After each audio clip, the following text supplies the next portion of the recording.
முன்னாள் அரச புலனாய்வு பிரிவின் தலைவர் சுரேஷ் சாலே கைது செய்யப்பட்டிருக்கின்றார். அவருக்காக பலர் தென்னிலங்கையில் குரல் கொடுக்க ஆரம்பித்திருக்கின்றார்கள். நேற்றைய தினம் ரணில் விக்ரமசிங்கவுக்கும் இந்திய தூதுவருக்கும் இடையில் ஒரு சந்திப்பு இடம்பெற்றிருக்கிறது.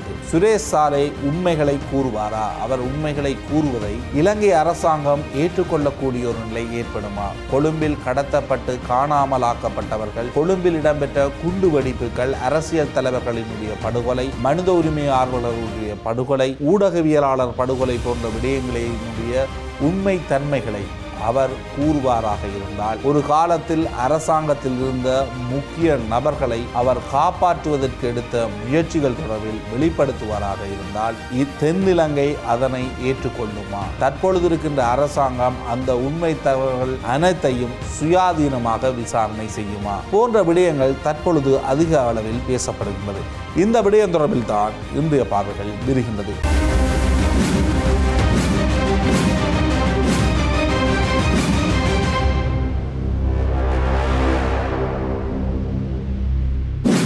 முன்னாள் அரச புலனாய்வு பிரிவின் தலைவர் சுரேஷ் சாலே நேற்றைய தினம் கைது செய்யப்பட்டார். பயங்கரவாத தடுப்புச் சட்டத்தின் கீழ் அவர் கைது செய்யப்பட்டு விசாரணைகள் முன்னெடுக்கப்பட்டு வருகின்றது. அவருடைய கைதுக்கு தென்னிலங்கையைச் சேர்ந்த பல கடும்போக்குவாதிகள் அல்லது தென்னிலங்கையைச் சேர்ந்த பேராசிரியர்கள் போன்றோர் எதிர்ப்பு தெரிவித்து கருத்துக்களை முன்வைத்து வருகின்றார்கள். முன்னாள் நீதியமைச்சராக இருந்த வெளிவார அமைச்சராக அதன் பின் செயலாற்றிய அலி சப்ரி அவருக்கு ஆதரவான கருத்துக்களை முன்வைத்து அரசாங்கத்தினுடைய தற்பொழுதைய செயற்பாடு என்பது தேசிய பாதுகாப்பை கேள்விக்குட்படுத்துகின்ற ஒரு விடயம். இதுதான் 2015 இடம்பெற்றது போன்ற ஒரு கருத்தை முன்வைத்திருக்கின்றார். அதே போன்ற ஒரு கருத்தை பேராசிரியர் ரொஹான் குணவர்த்தனவும் முன்வைத்திருக்கின்றார். இலங்கையினுடைய இந்த ஈஸ்டர் அட்டாக் போன்ற விடயங்களை வெளிநாட்டு புலனாய்வு முகவர்களும் விசாரணை மேற்கொண்டார்கள். அவர்கள் கண்டுபிடிக்காத விடயங்களை இவர்கள் கண்டுபிடிக்க போகின்றார்களா? ஆகவே அந்த விசாரணைகள் தற்பொழுது இவருடைய கைது என்பது தென்னிலங்கையில் இவ்வளவு காலமும் நாட்டிற்காகவும் தேசிய பாதுகாப்புக்காகவும் அர்ப்பணித்து செயலாற்றிய ஒருவரை கைது செய்திருக்கின்றார்கள் போன்ற பிம்பத்தை தென்னிலங்கையில் ஏற்படுத்த முயற்சிக்கின்றார். எனினும் போலீஸ் தரப்பினுடைய தகவல்களின் அடிப்படையில் ஒரு வருடத்திற்கு மேலாக இந்த விசாரணை முன்னெடுக்கப்பட்டிருக்கின்றது. அந்த விசாரணைகளின் அடிப்படையில் 102 சாட்சியங்கள் பெற்றுக்கொள்ளப்பட்டிருக்கின்றது. அது முன்னாள் இராணுவ உயர் அதிகாரிகள், புலனாய்வு பிரிவைச் சேர்ந்தவர்கள், சிவில் தரப்பினர்கள் என பல்வேறு நபர்களுடைய சாட்சியங்கள் பெற்றுக்கொள்ளப்பட்டிருக்கின்றது. அங்கு தொலைபேசி உரையாடல்கள், அது தொடர்பிலான பகுப்பாய்வுகள் எல்லாம் மேற்கொள்ளப்பட்டு மிக முக்கிய ஒரு கட்டத்தை அடைந்ததன் அடிப்படையில் தான் சுரேஷ் சாலையினுடைய கைது இடம்பெற்றிருக்கின்றது போன்ற விடயங்கள் தெரிவிக்கப்படுகின்றது. இன்றைய தினம் ஊடக சந்திப்பை வைத்த கத்தோலிக்க திருச்சபை, குறிப்பாக சிறில் காமினி பெர்னாண்டோ அவர்கள் கோட்டபாய ராஜபக்ஷ காலத்தில் அல்லது ரணில் விக்ரமசிங்க ஜனாதிபதியாக இருந்த காலங்களில் உயிர்த்த ஞாயிறு குண்டு தாக்கல் தொடர்பிலான விசாரணைகள் முன்னெடுக்கப்படவில்லை. அன்றகுமார திசாநாயக்க ஜனாதிபதி ஏற்றதன் பின்னர் தான் ஒரு குற்றப்புலனாய்வு திணைக்களத்தினர் இது தொடர்பிலான விசாரணைகளை தொடர்ச்சியாக முன்னெடுக்கின்றனர். குறிப்பாக சுரேஷ் சாலையினுடைய கைதை பொறுத்த வரைக்கும் அந்த கைதில் அவர் குற்றவாளியா இல்லையா என்பது தொடர்பில் நீதிமன்றம் தான் தெளிவுபடுத்த வேண்டும். நீதிமன்ற தீர்ப்பினூடாக அது உறுதிப்படுத்தப்பட வேண்டும். அதற்கு முன்னர் தென்னிலங்கையில் இருக்கின்றவர்கள் கருத்துக்களை தெரிவித்து விசாரணைகளை குழப்பக்கூடாது. குறிப்பாக உயிர்த்த ஞாயிறு குண்டு தாக்குதலில் 279 பேர் படுகொலை செய்யப்பட்டிருக்கின்றார்கள். 500க்கும் மேற்பட்டவர்கள் காயமடைந்திருக்கின்றார்கள். அவர்களுக்கு அநீதி இழைக்கின்ற ஒரு விடயத்தினை தென்னிலங்கையில் இருக்கின்றவர்கள் யாரும் மேற்கொள்ளக்கூடாது போன்ற ஒரு விடயத்தினை அவர் முன்வைத்திருக்கின்றார். தனியே இது ஒரு குற்றவியல் விசாரணையாக பார்க்கப்பட வேண்டுமே தவிர இதில் அரசியல் கலப்பு சார்ந்த விமர்சனங்கள் முன்வைப்பது என்பது பாதிக்கப்பட்டவர்களுக்கு அநீதியை ஏற்படுத்துகின்ற ஒரு விடயமாக இருக்கும் என்பது அவருடைய ஒரு நிலைப்பாடாக இருக்கின்றது. குறிப்பாக சுரேஷ் சாலையினுடைய இந்த கைதின் பின்னணியில் தெரிவிக்கப்படுகின்ற கருத்துக்கள் என்பது தமிழீழ விடுதலை புலிகளினுடான யுத்தத்தின் பொழுது சுரேஷ் சாலை மிகவும் முக்கிய பங்கை ஆற்றியிருந்தார். அவர் பல்வேறு பதவி நிலைகளில் இருந்திருந்தாலும் இலங்கையினுடைய புலனாய்வு கட்டமைப்பில், குறிப்பாக இராணுவ புலனாய்வு கட்டமைப்பில் மிக முக்கிய பங்காற்றிய ஒருவராக அவர் கருதப்படுகின்றார்.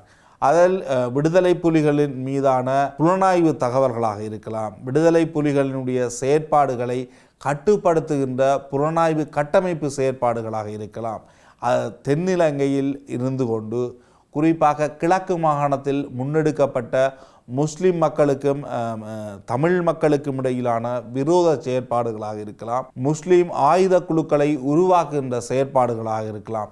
இவ்வாறான செயற்பாடுகளில் மிக அதிக கால அனுபவத்தை கொண்டவர். இந்த நாட்டினுடைய பௌத்தத்தையும் சிங்கள ஒற்றையாட்சியையும் நிறுவிக்கொள்வதற்காக அரசாங்கத்திற்காக பணியாற்றிய ஒருவர்.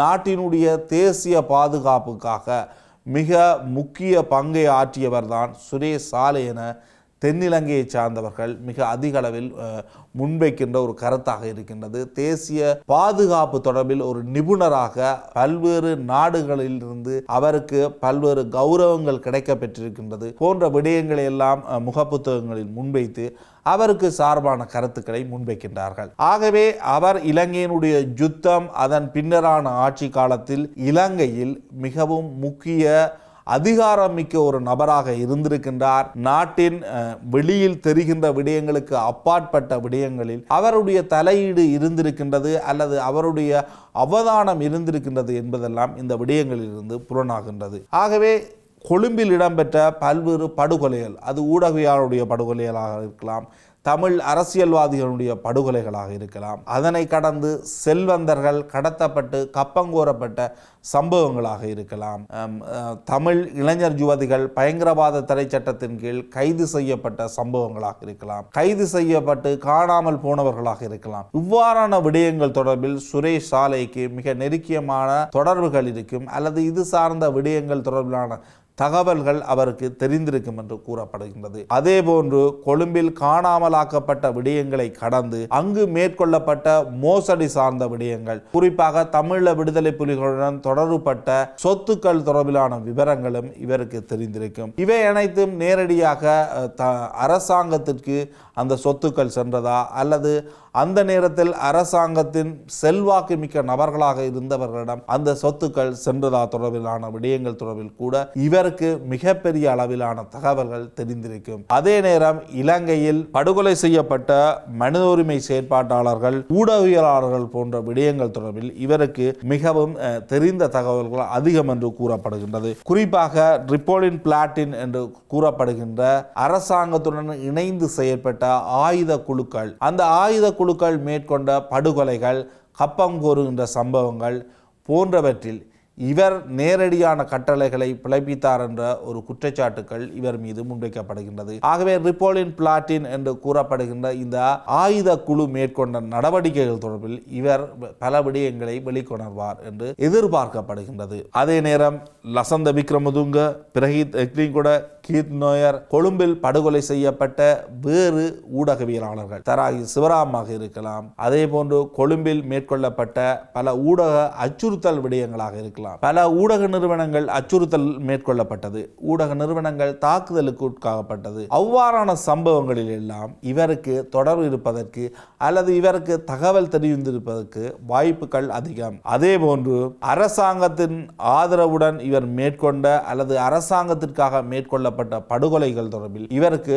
பல விடயங்கள் தெரிந்திருக்கும். இராணுவ புலனாய்வு கட்டமைப்பில் ஒரு முக்கியஸ்தராக இருந்த இவரினால் கிழக்கு மாகாணத்தில் கப்பங்கள் கோரப்பட்டது பரவலாக. இது போன்ற காலம் எல்லாம் 2006 போன்ற 7-8 காலப்பகுதியில் அதிகளவான செல்வந்தர்கள் மீது ஒரு கப்பங்கோருகின்ற சம்பவங்கள் இடம்பெற்றது. அந்த சம்பவங்கள் ஏன் மேற்கொள்ளப்பட்டது, அந்த கப்பங்கோருகின்ற நடவடிக்கைகளில் காணாமலாக்கப்பட்டவர்கள், படுகொலை செய்யப்பட்டவர்கள் போன்ற தகவல்கள் இவருக்கு தெரிந்திருக்கும். அதே போன்று கொழும்பில் இடம்பெற்ற குண்டு வெடிப்புகள், தற்கொலை குண்டு தாக்குதல்கள், பேருந்தில் இடம்பெற்ற குண்டு தாக்குதல்கள், இந்த குண்டு தாக்குதல்கள் தொடர்பில் பல்வேறு விமர்சனங்கள் இருக்கின்றது. குறிப்பாக தமிழீழ விடுதலை புலிகளை தடை செய்ய வேண்டும் என்ற நோக்கத்துக்காக இந்த குண்டு தாக்குதல் மேற்கொள்ளப்பட்டதாகவும் அல்லது யுத்தத்தினை மிக விரைவாக நடத்த வேண்டும், அந்த யுத்தத்தினை இடைநிறுத்தாமல் நடத்த வேண்டும், பொதுமக்களை தமிழீழ விடுதலை புலிகள் படுகொலை செய்கின்றார்கள் போன்ற ஒரு சூழலை சர்வதேச ரீதியில் ஏற்படுத்துவதற்காக இந்த குண்டு தாக்குதல் மேற்கொள்ளப்பட்டது என்ற விமர்சனங்களும் உண்டு. ஆகவே அப்படியான விடயங்கள் தொடர்பில் இவருக்கு தகவல் தெரிந்திருக்கும். கொழும்பில் அந்த நேரத்தில் இடம்பெற்ற மிக முக்கியமான விடயங்கள் சார்ந்து இவருக்கு பல தகவல்கள் தெரிந்திருக்கும்.